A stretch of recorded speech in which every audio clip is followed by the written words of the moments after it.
diyaarad ay saarnaayeen xubno sarsare oo ka socda dowladda Ethiopia kuwaasoo doonaya in qorshayaashooda foosha xun ee dhulboobka iyo sidoo kale isballaarinta gumaysiga ku raacani uu daba socdo ay ka fuliyaan gudaha Soomaaliya. diyaaradda oo ka soo kicitay magaalada Addis Ababa ee xarunta dalka Ethiopia isla markaana duulimaad khaas ah ahayd ayaa ku soo wajahneed magaalada Hargeysa ee xarunta labaad ee dalka Soomaaliya taasoo ugu dambeyntii ay waaxda dhinaca maamulidda hawada iyo maamulka sare ee dalka Soomaaliya ee Somali Civil Aviation Authority loo yaqaan SCA ay hawada كعلسي مركز رتوى ذلك سؤال هذا برامج كنا أو أنو كأي قطعنا ورك وجود مية تلك الصومالية يهردن كإثيوبيا لدى إثيوبيا يا سعدي وجود مية وحي ودي تدلوا أي كدون سين كفشل الصوم ومدة الصومالية تستمر كان أي كجهر تقطع قرشيال حن ومرك أي سمر كان كفش تقرشيال عاد حن ويدون سين كسي وده مليون كده فاش حن يهمي كده قريبا أي شيء تاني كاسو كدون سين دل وين الصومالية أي هف كسي ستطيع ويكه شيء قار كمده حبنا كواسو أنت هلا طانا كلام وطنية وليه مسيركم مدة الصومالية وقلمك وجدوا جاي إني قاطعان مجال الوحية وكم إذا مجالوي كتاريخ قاصده وكان استراتيجي جاي ذلك النهائي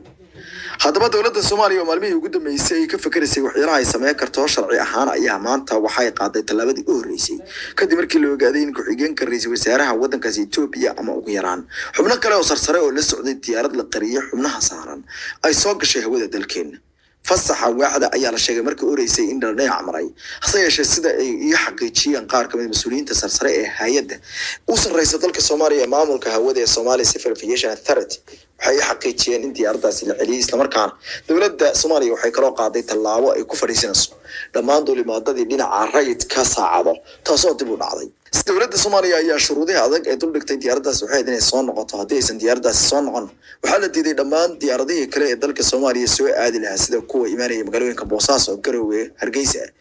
يوم قدشوا أنت بين اللي قلاد دون تيو كدهن إن دولة الصومالية دون سئلة تسمو تسمو مركوري سوى إن هو ذا معمش مرن كأيولي باللون ككو أدنى إن هو ذا الصومالية لكلا قيبيو وحاو حامد ما أنت موجي سده أي مهم أطهي إن دلك الصومالية هو ذي سهل ملقم معمو صالحان مدحوينها دلك الصومالية حسن شيخ محمود أي سنة كي لبادي يكون يدعون كشركة دعي مجالات أنكرة وقالين ككتوجي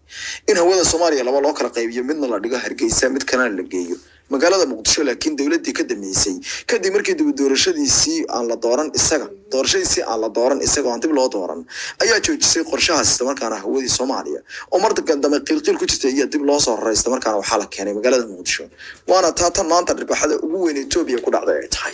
دولة فدرالك الصومالية يا الشيء إنه يستعمل شيء كان الله لو يقان لنا عدم السيادة يسوى كلاكوا كوميونيكيشن إدنا عورين تلسكو مريا هو ده السراء يكون إفيشن رولسك شروع العالم يدون ده أردنا يقرأ إن هذه دولة كذا ماذا حبنا أن يودي تطيرات إن سنجري كرين هذه كشان أي تاسي حق ولا دولة زين تلابوين كفاته Soomaaliya inkastoo aysan maanta haysanin diyaarado dagaal oo roorsada diyaaradaha noocaas oo kala ah oo kuwa dagaalka loo yaqaano si qiyaasha haddana waxay xaq u leedahay inay tallaabo kasta qaado haddii diyaaradaasi la soo rido ama qof Soomaaliya oo xabad ku dhuftana waxay noqonaysaa diyaarad sharci darro ah marka iyo sidoo kale midna ma yeelan doonaan dadka saaran sida qabashada caalamiga ee Chicago Convention ee lagu saxeexay markii uu horeysay dunida ay ku heshiisay heshiiska dhinaca duulimaadka ama aviation-ka sanadkii kun iyo sagaal boqol iyo afartan iyo toddobadii bishii afarteedii ayaa dunida wadamadii xorta ahaa waxaa isugu yimaaday magaalada Chicago ee dalka Mareykanka halkaana waxaa ka dhacay shirkii caalamiga ah waxaa lagu saxeeyay heshiiskii markii dambe ama axadiga qarameedka la yaabka lahaa ee loo yaqaanay the Convention on International Civil Aviation kaasoo mar dambana loo aqoon dhawaa in loogu yeero Chicago Convention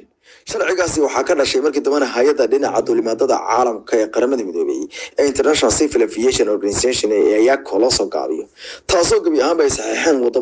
wadamadii ku wada biiray qaramada midoobay markii dambe inkastoo dalalkii markaasi dhawaqa koobaad sameeyay ay ku qorteen afafkooda luqadda convention kama ahdigaasi waxa ay ku kala qornaa luqadaha Faransiiska Ingiriisiga Russianka Isbaanishka laakiin kol dambe ayaa la faafiyay isla markaana wuxuu noqday in xaruntii laga rabo magaalada Chicago isla markaana waxa la geeyay magaalada Montreal ee dalkaasi Canada heshiiskaasi ayaa markaasi siinaya xuquuqda dalka Soomaaliya waana mid kamid ah soo jeedinadii barigii ugu dambeeyay oo dhan aynu doonaynay inay dawladda Soomaaliya tallaabo qaado dawladda Soomaaliya hadda waxay xaq u leedahay inay qaado tallaabooyin kala wada dadka Ethiopia sii wado daandaansiga Ethiopia ayaa goysay shirkii isla markaana aan tagin shirkii ka dhacay magaalada Kampala kaasoo darto way guna fashilmay ama lagu guuldareystay ila sugu tago kadib markii ay gambisay dawladda Ethiopia sidoo kale dalka Suudaan ay gabi ahaanba ayaguna iskaga baxeen kolkii ay sheegeen inay saas u muuqato mid kaliya u shaqeynaysa wadamada qaramada dhawaqa iyo dhibaatada ku dhacday hadaba dalka Ethiopia maanta waa waxa loo yaqaan wajigax erey kale hadaan isticmaalno waxa weeye bahdil ay Soomaaliya maanta Ethiopia si weyn u bahdishay taasi waa mid la yaab leh Ethiopia way iska caddahay inay Soomaaliya dandaansi dagaal iyo u diyaarinayso qorshayaal ku raacan oo ay ku jiraan inay u geysato dhibaatooyin dhinaca walba leh hase yeeshee dowladda Ethiopia ayaa doonaysa in gabi ahaanba ay Soomaalida ay nasar caadiso isla markaana xuquuqdeeda ay lumiso hase yeeshee haddii maanta guftigeeda la celiyay waxay taasi